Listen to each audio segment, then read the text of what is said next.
Welcome to the Point of No Return podcast, a show at the intersection of technology and strategy. On this show, we interview industry leaders and experts to better understand how they think about strategy during this time of exponential progress. Hey guys, welcome to the Point of No Return podcast. This is the first episode of the year, so I guess I could still wish people a happy new year. Thanks for listening, and I really hope that everyone had a good break. I had a really good break, disconnected, and did a bunch of nothing. So I hope you guys are recharged. So I come to you today with the first episode of the year where I spoke with Alex Manea, Chief Security and Privacy Officer at Georgian Partners. We recorded right before the break, and I have to say I've been anxious to get this out because it was such a good conversation. Alex, a little bit on his background. He spent 12 years at BlackBerry, and his most recent role there was Chief Security Officer. He was a founding member of BlackBerry Security. He worked there to protect mobile, desktop, and IoT devices, as well as networks and infrastructure for over a decade, helping transform BlackBerry from a mobile hardware vendor to one of the world's leading provider of enterprise software and security solutions. And he's a world-known expert about security, and he writes about the subject quite a bit. So as you can imagine, that's the subject that we spoke about. Right now, Alex is at Georgian Partners, which is one of Canada's leading venture capital firms, where he looks to invest in companies and identify opportunities in that field. So it's really interesting kind of background of an operator and then now having become an investor. He was also named one of Canada's smartest people by the CPC. So we had a really wide-ranging conversation. We spoke about how he got into engineering, the evolution of his role at BlackBerry, and that led him to become CSO. His thoughts on becoming an investor and really changing his career. Then we kind of geeked out about, security versus privacy, some of the new technologies he's excited about, notably blockchain and quantum computing, which I learned a lot about. And then an interesting contrarian take about IoT, and he thinks it poses kind of a really important danger. Alex is a world-class expert in his field, and I think it really came through in this conversation. I was really happy to have him on the show, and I think that you'll enjoy the conversation. Alex, pleasure having you on the show today. Thanks a lot for having me. Very much appreciate you taking the time and discuss. And as we were just chatting about right before we started, I followed a little bit of your career and your path, and it seems like you've had an amazing track record in the security space specifically, but it seems more broadly in the world of technology as well. My first question to you would be more about wanting to study engineering. Is it something that you always wanted to do, or that you kind of fell into? No, it's something that I always wanted to do. So as a kid, I always loved technology. I always loved computers. I was always that kind of hacker kid that would take apart computers and figure out how they worked. I always liked to code when I was a kid. I remember I would drive my dad crazy because I'd always write code on his computer and install new drivers and install new software. And eventually he kind of gave me my own computer. So that's kind of when I knew I wanted to go into engineering. So I did a degree in systems design engineering at the University of Waterloo, and I found I really enjoyed it. But it was interesting because the more I got into engineering and the more I got into technology, the more I realized what really interests me is not technology in and of itself, but how technology impacts business, and how can we build new technology to change the world, but also how can we use it to help business outcomes and help people. Yeah, it's interesting. And from there, from studying technology, obviously in the hub of Waterloo, which I think is Canada's technology hub, how did you take your field of study and then transform it into a pretty successful technology career?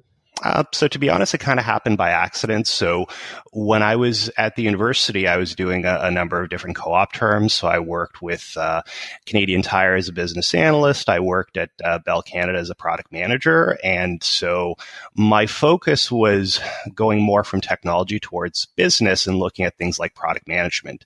And at the time, BlackBerry was actually looking to start a security team at the time called its Global Security Group. And I decided to interview with them. And when I interviewed with them, I was was pretty honest with them. I said, look, guys, I'm a relatively intelligent guy. I understand technology. I don't know anything about security. I don't know anything about cybersecurity. And they decided to take a chance on me. They decided to hire me, and they said, you know what, we'll train you on cybersecurity. And I'm really glad they did, because I ended up staying there for 12 years and working there within their cybersecurity division. Yeah, and from there, you kind of skipped some of the parts. Well, you ended up chief security of the company as well as your last role there. So I'd love to understand how I don't know, not necessarily how you moved up the ranks, but how you progressed in terms of that interest in security that led you to basically leading the top job in the company. Sure. Well, when I first started with BlackBerry, I started off as kind of their first product manager within their security division. So I was looking after building security products and building security features and requests for things like top-end government customers. So like the U.S. Department of Defense, the Morgan Stanleys of the world. And I found I really enjoyed that, but I wanted to continue to grow my career, and I wanted to continue to look at different fields within security. So I looked at things like, how do you market security?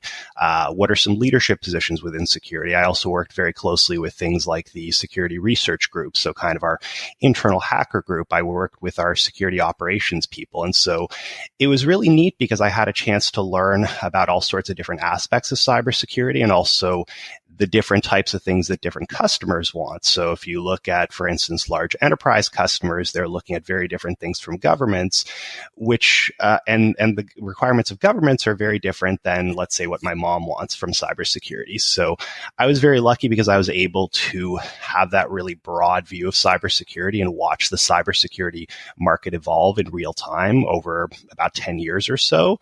And then eventually I just kind of moved up in the ranks. And I guess about a year and a half ago, I was actually asked to take on the top job, which is the chief security officer, which was really more of a strategic role, but also more of an external facing role. So a lot of what I was doing there was not just internal strategy around security, but also going externally and helping to educate people about what makes cybersecurity important, what are the things that they need to think about in terms of cybersecurity, and what are BlackBerry's differentiators there. Yeah, and throughout your tenure there, obviously the company's morphed, right? It went from being a hardware manufacturer to one much more focused on security services. And I've heard you say this in another interview, saying that actually BlackBerry's kind of a security company all along.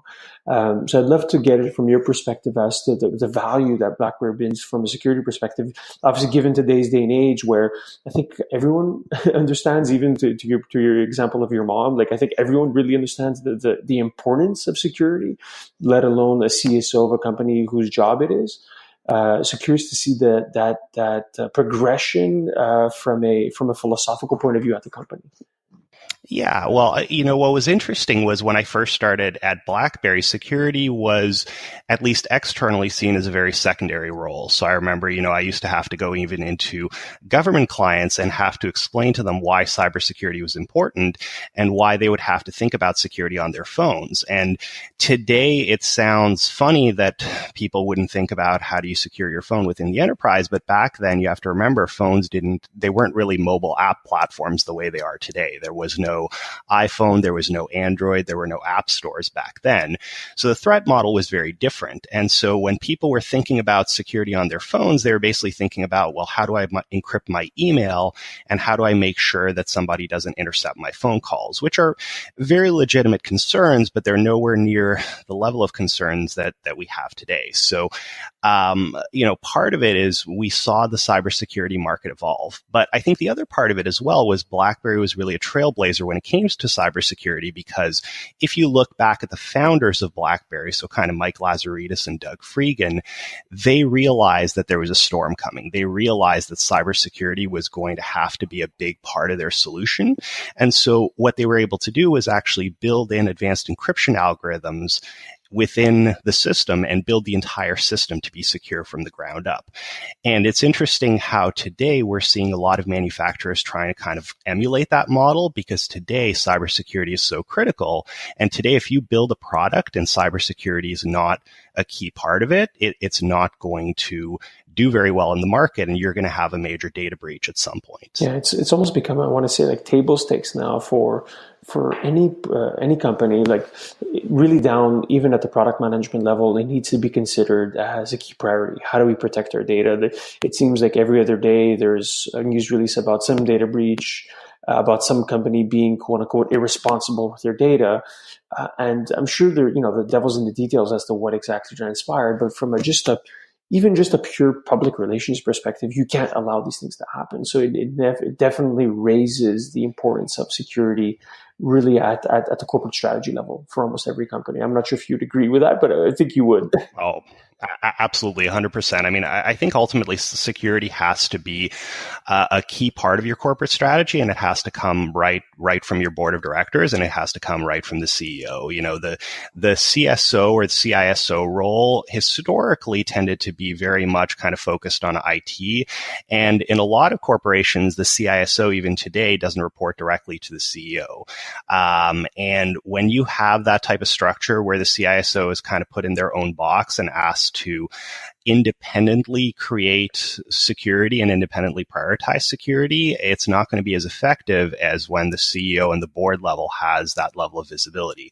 And the reality is, as you point out, if and when there is a cybersecurity breach, that's going to go up to the CEO and to the board level. So ultimately, that's the level that needs to be looking after cybersecurity. Yes, the CTO and the CSO can look after the nuts and bolts of it, but from a strategic standpoint, it needs to start with the CEO. Yeah. So you mentioned that I think it's part of accountability, right? So having someone accountable in the organization that does this really, obviously on a full-time basis, but then that directly reports to the person that's calling the shots at the board or C-suite.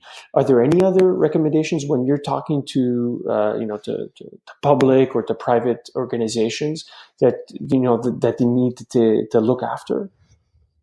Well, I think it really depends on the organization. So first and foremost, I think every organization has a different threat model, and the organization needs to understand what their threat model is. So if you think about it from a broad standpoint, it really depends on who your customers are. If you are looking at kind of government or large enterprise customers, the threat model on your company and the threat model on them is going to be very, very high. And so you're going to have to put in a lot of effort in securing your network, securing your architecture, and securing your data before you even start collecting it. If, on the other hand, you are primarily, let's say, a B2C company or a B2B2C company, your threat model is going to be very different, because at that point, you're not handling enterprise data, you're handling consumer data, and consumers have very different requirements when it comes to cybersecurity.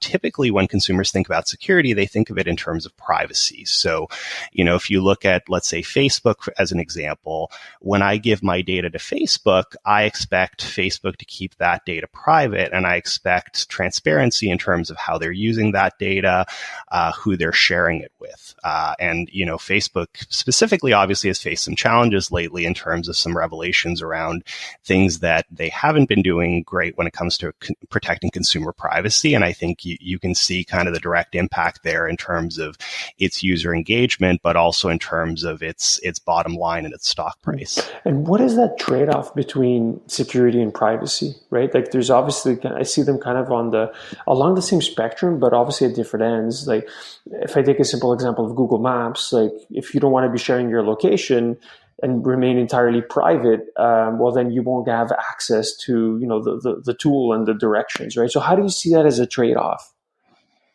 Well, so I don't really look at security and privacy as a trade-off. I actually look at them as friends. So if you think about it, you can't have privacy without security, right? Things like encryption, for instance, enable both security and privacy. When I start thinking about these things, I don't even necessarily like to think of them in terms of security or privacy. I like to think of them in terms of trust. Because if you think about security and privacy, those are really kind of technical ways of ensuring user trust. But ultimately, when you start talking about trust and whether your users trust you, whether they trust your business, whether they trust you with their data, that's ultimately your end goal as a business. That's ultimately the way that you're going to make money. And security and privacy are just two of many ways to help to ensure user trust. So another great example is, for instance, transparency, right? As a user, I want to understand transparently, how are you protecting my data and how are you using my data? How are you using my data to improve your business, but also how are you using my data to make your service better, and how are you using it to give me value? So in the example of Google Maps, I understand that trade-off pretty well. If I turn off my location, at that point, I can't see where I am anymore. And at that point, it's not as great of an experience for me. On the other hand, if I give my location to Google, at that point, Google has the ability to use my location to improve its services. So for me, the example of Google is a great one because I feel like Google is actually fairly transparent in terms of how they use my data and what they use it for. And I understand the trade-offs. So that's a pretty good example of where transparency becomes very important and where that actually helps to build user trust. Yeah, no, I completely agree in the sense of transparency being key. And I think it's really it's important for an organization to be transparent because the users, I think, generally won't understand some of these details and some of the data that they're sharing. So I think it's really important for the organization to be able to be clear as to what that trade-off is, right? You're going to be using a service, but in exchange, you have to share some of that data, which, as you rightly pointed out, we have to be 100% secure and keep a high level of privacy around. Yeah. And the other thing to understand too is that most users are not very technical, and it's not fair to expect users to understand all the technical details of your product and read all your white papers and stuff like that. So a large part of transparency as well is about kind of simplifying the language and making sure that you explain it in a way that's clear to users. So I'll use the example of GPS and location services. I remember back at BlackBerry, I used to have a lot of arguments with the engineers where the engineers would say, well, hold on a second, the way that we collect location, let's say through Wi-Fi, is different than the way that we collect it through cell tower triangulation, which is different than the way we collect it through GPS. So we should have user opt-ins for each one of these, and we should explain to the user the different ways that we're collecting the data. And meanwhile, I was sitting here thinking, and again, I was using my mom as an example. My mom doesn't care how you're collecting her location. The only thing that she cares about is that you're collecting her location. So in terms of what my mom's ultimately looking for in terms of transparency, she just wants to know, BlackBerry or Google or whoever is currently collecting my location. This is how they're using my location to make the service better. So a large part of it as well is just about communicating it to the users in a way that they can understand. Yeah, I want to go back to this point. We're going to circle back to this conversation because I think it's super interesting. I want to go back to your stint at BlackBerry and then your shift to Georgian Partners. So curious as to the change from being an operator to an investor and how that transpired. Yeah. So, when I was at BlackBerry, obviously I was chief security officer there, and I was very happy there. I wasn't really looking for a change. I wasn't really looking to leave. And Georgian Partners approached me about 6 months ago. And for those not familiar with Georgian Partners, they're a growth equity investment firm based out of Toronto, Ontario, Canada. And they focus on investing in tech companies that fit into one of their three key thesis areas around some key technologies that are going to be fundamentally changing the way that we do business. So the first one obviously is artificial intelligence. That's one that we're always talking about. Another one is conversational business. And then the third one is around security, privacy, and trust. And so they approached me and they started talking to me about their business and what they do. And at first, to be honest, I was pretty skeptical because I kind of said to myself, I'm happy at BlackBerry. I'm happy in the tech world. Why would I want to go and work in finance? And the more I started to learn about Georgian, the more I realized this was not your typical financial organization, because what Georgian does is they actually have their own research and development team that works alongside of their portfolio companies. So they don't just put money into a company and say, here, go use this money and grow. They actually have a technical team filled with very smart engineers and very smart PhDs that are actually working to help their portfolio companies advance these thesis areas. And so when I started learning about this and started hearing about it, I started thinking, wow, this is actually pretty cool. And this is actually an area where I feel like I could make a difference. And so I guess about 5 months ago now, I joined Georgian Partners as their new chief security and privacy officer. No, that's great. That's great. And everything I've heard from my friends in the LP community is that Georgian's really world class in terms of a venture capital firm, and I really look at them as one of the key leaders in the country. So, considering it's been a few months, so any big, how should I say, insights or learnings in terms of how they operate, in terms of like how they approach their different investments? Yeah, I think ultimately the biggest thing that they do, which kind of sets them apart, is kind of this thesis focused investment area. So if you look at most venture capital firms, they're just looking for growth, or looking primarily for growth. So it doesn't necessarily matter as much what area the company, what industry the company is playing in, or what sorts of technologies the company is deploying, as long as the company is growing and as long as the company is on a path towards profitability, they're interested in investing. Whereas with Georgian, I find they tend to really start digging into the technology of the company and start figuring out, okay, what are the technical differentiators that the company has, and from a technological standpoint, how are they going to be able to leverage that? So a lot of Georgian's portfolio companies, for instance, focus on artificial intelligence and have large amounts of data and are able to leverage that data in order to create better insights and to create better AI models in order to ultimately deliver more value back to the users. And when we see those types of companies, we get very excited about them because not only do they have a huge opportunity to grow, but also we feel like we have an opportunity to help them grow even faster. I agree with the thesis aspect of investing, where you really try and double down on areas that I think you understand well, but also that are clearly part of the future. And you mentioned kind of this intersection of machine learning and the notion of security. How do you approach your current role in terms of the areas that you want to dive into and the types of companies that you're exploring, maybe more from a use case perspective? Yeah, so let's focus kind of on the security area, because obviously that's the area that I'm most closely responsible for. So if you look at the cybersecurity market today, it is very, very noisy, and there's a lot of different players out there.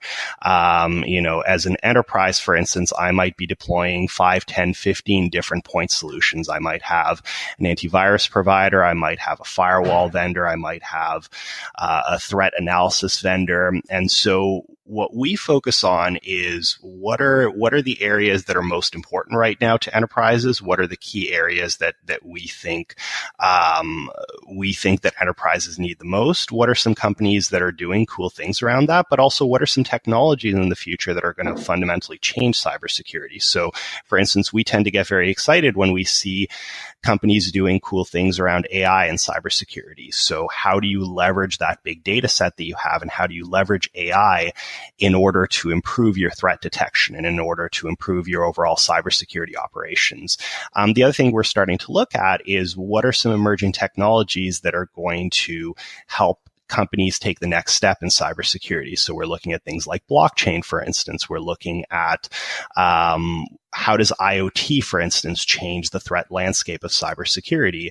And we're also starting to look at quantum computing. So how does the quantum computing change cybersecurity, and what new threats are created there? But also, what new opportunities do quantum computers give us? Yeah, this is maybe a bit of a rookie question, but does this cybersecurity space lend itself at all, and maybe even in the future, to network effects of any kind? So to unpack that for a second, obviously it seems to be more of an enterprise SaaS model, or enterprise, let's say, professional service mixed with SaaS. So these companies would work with large organizations providing cybersecurity as a service. Now, given a certain scale, are you able to aggregate that knowledge and basically have a flywheel where this allows you to have an even better service? Or is the field still too disparate, and that is really too far off in the future? No, I think it's not too far off in the future. In fact, we're already looking at companies that are doing exactly that. The more visibility you have around a company's cybersecurity landscapes, and the more you can kind of start to aggregate that data, the more you can start thinking about attacks from a holistic standpoint. So again, going back to the example of the enterprise that has 5, 10, 15 different point solutions, right now that aggregation basically has to be done manually by the enterprise itself. And I can tell you from experience that doing that aggregation is very, very painful. So let's say, for instance, that you have a threat that comes in. Well, that threat might come in from outside. It might go through your firewall. It might hit one of your endpoints. So maybe one of your AV systems detects it. Maybe you have kind of a threat monitoring solution that detects it. And each of those solutions are giving you different signals. And so it's up to you as the enterprise then to look at all those different signals and figure out what they mean and figure out that they're all actually coming from the same attack. So some of the solutions that we're looking at are looking at how do we aggregate all of that information and how do we aggregate that data for a single enterprise. Now, the next step beyond that is, let's say, for instance, you're providing this service to many different enterprises. You have 20, 30, 40 different customers.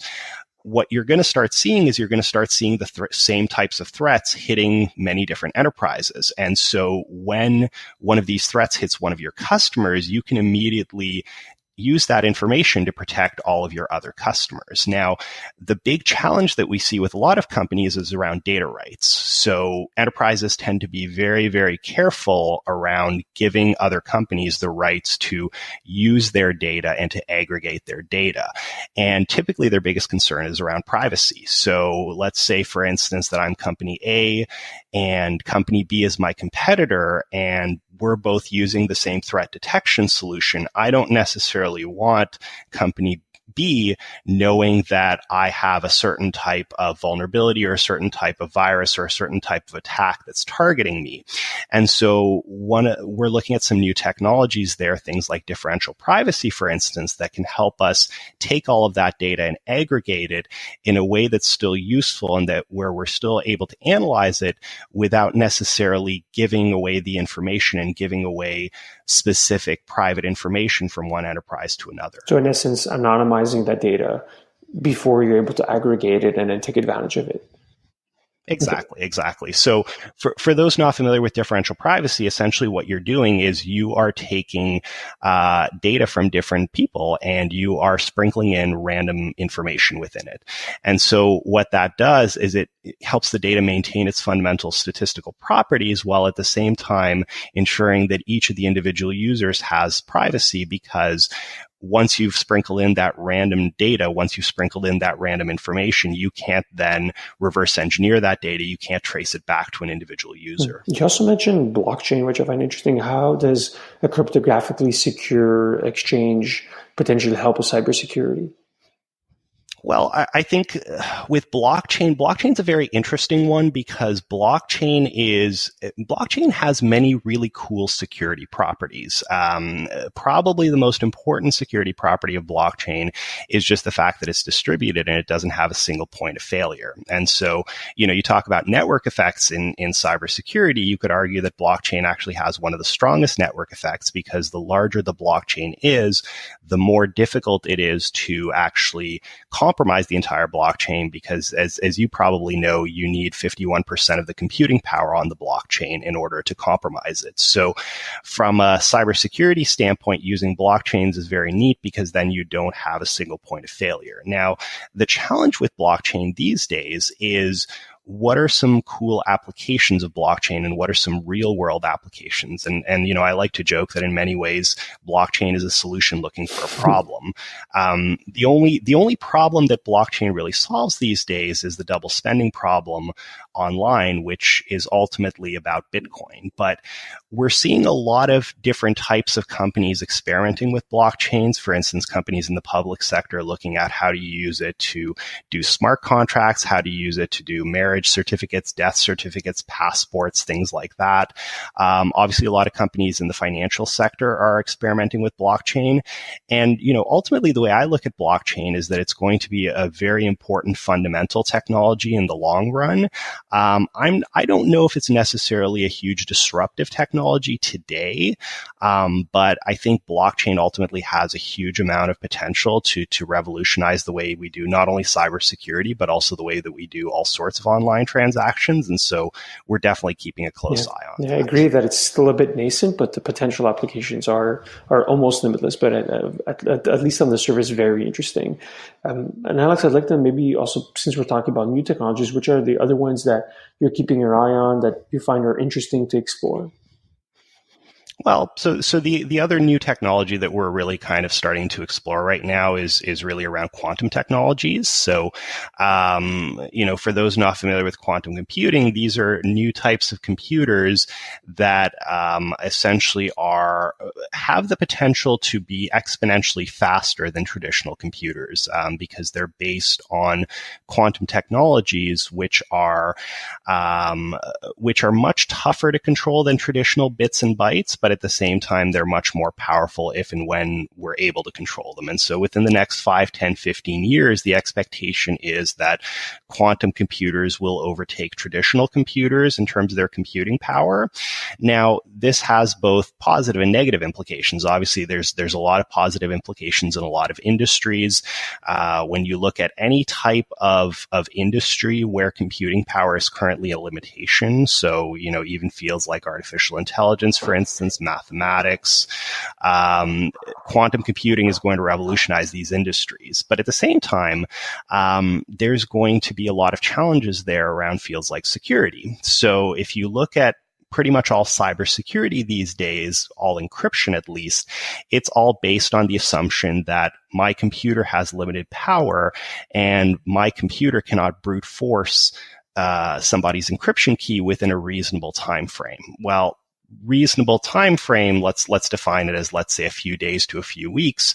A typical computer these days, if you want to start breaking, let's say, an RSA 2048-bit key, that could take many, many years. So obviously that's not a reasonable time frame. But once you start introducing quantum computers in the mix, all of a sudden those encryption keys could start being broken within the matter of months, weeks, or even days.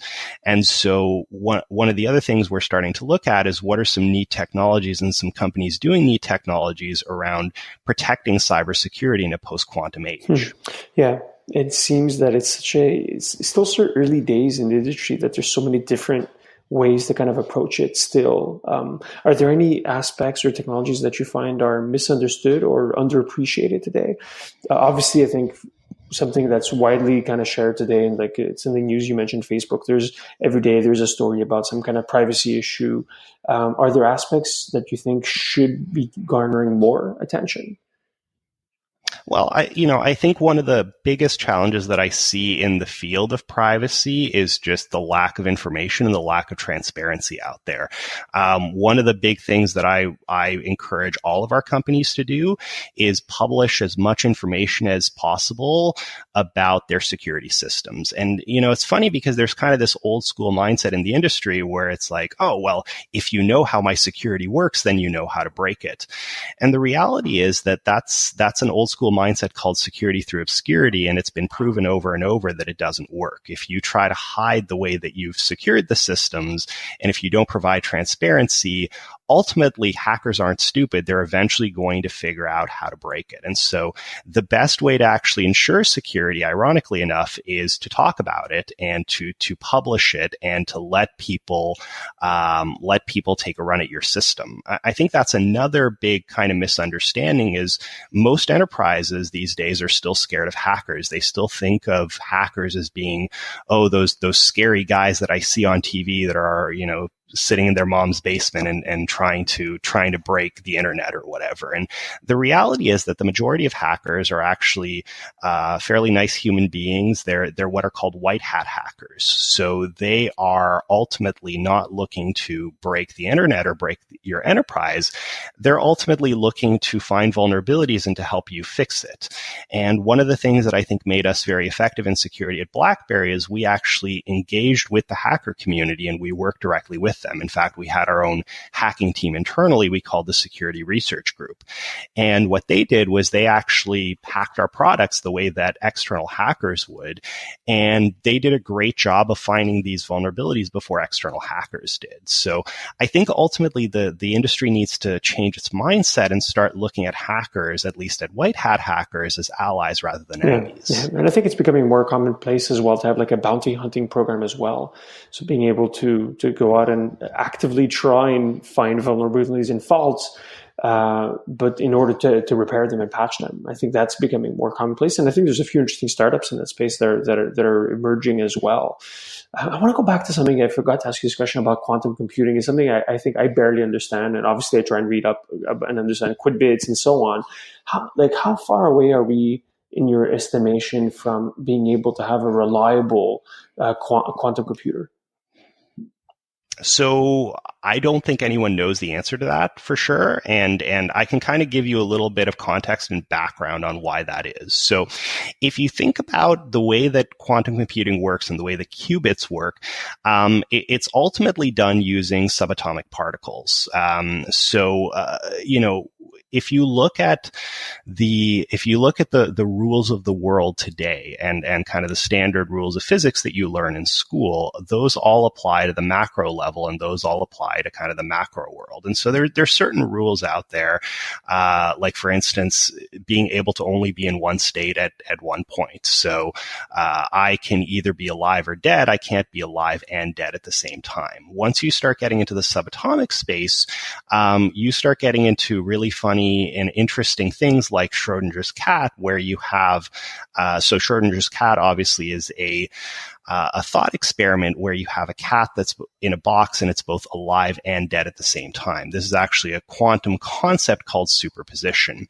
And so what quantum computers do is they actually leverage things like superposition to be able to be a lot more efficient than regular computers. So a regular computer, you've got a bit that's either a 0 or a 1, so it can only be in two different states, whereas a qubit is actually in a superposition of 0 and 1 at the same time. So let's say there's a 65% chance there's a 1 and there's a 35% chance there's a 0. You don't know which one it is until you actually look at it. The problem is that quantum computers and qubits specifically are very, very sensitive towards any type of external signal. And that external signal can be anything from heat to radiation to noise to anything like that. Basically, in order to have a successful quantum computer, you essentially need to isolate that entire system from the world and also freeze it down to pretty close to absolute zero, which is obviously can be done with a small number of qubits in a lab environment, but taking that and putting it into my office is going to be a lot tougher. And so what scientists are trying to do right now is figure out how do we get larger and larger clumps of qubits to be in a stable environment. And the reality is no one knows when that's actually going to happen. It could happen within the next 10 years. It could happen within 15, 20 years. My personal guess would be somewhere in the range of about 10 to 15 years, but it's not going to be a binary thing. So it's not going to be all of a sudden we're going to snap our fingers and quantum computers will be here. It's going to be kind of more of a hockey stick type of approach where you're going to see quantum computers gain more and more qubits. And eventually in about 10 to 15 years, they're going to overtake the computing power of traditional. That's fascinating. It's absolutely fascinating. Maybe more of a high level point of view, is there anything that keeps you up at night in this space? Things that maybe you shouldn't say this. So it's like, what do the experts worry about? I think the biggest thing that worries me is just the fundamental idea that in cybersecurity, you're always behind the 8 ball. Because if you think about the way cybersecurity works, you always have to be in reactionary mode. Hackers always have the first move, and all hackers have to do is find one vulnerability in your system and exploit it effectively. Whereas you as a cybersecurity professional, you need to be able to lock down every single vulnerability within your system. And if you think about it, it's actually a very unfair game. It's very much tilted towards the hackers. And so I think the nature of cybersecurity makes it extremely difficult to begin with. The other thing that worries me about cybersecurity is the fact that I think we as an industry and as a society, we're starting to understand the importance of cybersecurity, but at the same time, there's still a huge lack of cybersecurity talent out there. When we talk about hiring cybersecurity professionals, cybersecurity is actually one of the few jobs in the world, one of the few careers in the world where the effective unemployment rate is 0 right now. I mean, there are practically no cybersecurity professionals out there that are qualified to do the jobs that are looking for jobs. And so what ultimately happens then is we as cybersecurity companies often have to poach talent away from other companies. But I would love to see more cybersecurity education happening in school and more cybersecurity professionals coming into the industry, because I think the gap between the number of professionals that we need and the number of professionals that we have is just going to keep growing. There's just simply not enough talent to fill in the demand that's ever increasing, kind of like that hockey stick curve, as you mentioned. Maybe one or two last questions for you, Alex. If we look back at 2018, it's kind of been the year of, I want to say, Facebook and like kind of this tech clash, predominantly around security, data privacy. Looking for, as we're recording now this in late December, what do you think? What would be your prediction for the story next year? Well, I hate to sound pessimistic, but I do think that unfortunately things are going to get worse before they get better. And one of the big things that I see coming down the horizon that's fundamentally going to change cybersecurity is the Internet of Things, or IoT. Because if you think about it, today when we think about cybersecurity, we're mostly focusing on computers and servers and smartphones, but we're starting to see more and more IoT devices connecting to the internet. So smart TVs, smart fridges, smart watches, even things like cars, for instance, are starting to connect to the internet, and airplanes. And I think what I see when I see these types of IoT devices is a lot of people are kind of rushing to take devices that were never meant to connect to the internet and connecting them to the internet without necessarily thinking about cybersecurity as a key component of it and a key aspect of it. The other thing as well with these IoT devices, they fundamentally change the threat model of cybersecurity. So if you look at hacking a computer, what happens if I get my computer hacked or my network hacked or my phone hacked? Primarily, it's around data breach and data loss and privacy loss, which are all very important, but they're not life or death matters. Whereas the more we start integrating these IoT devices into our lives, the more we start thinking about things like smart cities, the more we are connected, we are potentially, creating safety risks for ourselves. So I like to use the example of the car.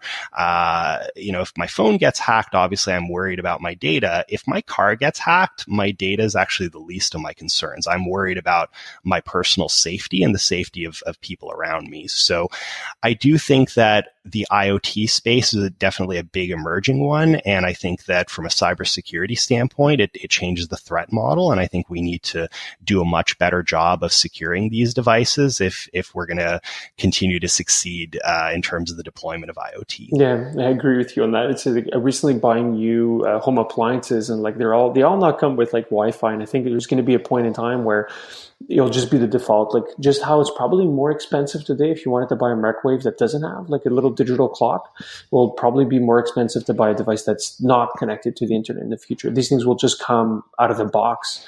And it's kind of frightening to think of like the security implications, considering the level of, I want to say, a bit of lax standards when it comes to securing these devices that are going to be growing in like basically an exponential curve. Alex, I want to thank you for your time. It's been extremely interesting. Maybe one last question is, where can people find out more about yourself or the work that you're doing?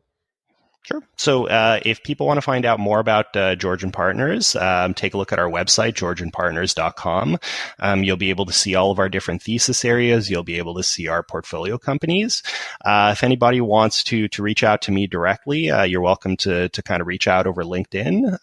And if you have a company or you're looking at building a company that's doing cool stuff around cybersecurity, I would love to chat with you, and I'd love to kind of learn more about that. Amazing. Thank you so much for your time, Alex. This has been really interesting. Awesome. Thanks a lot. Thank you for listening to the Point of No Return podcast.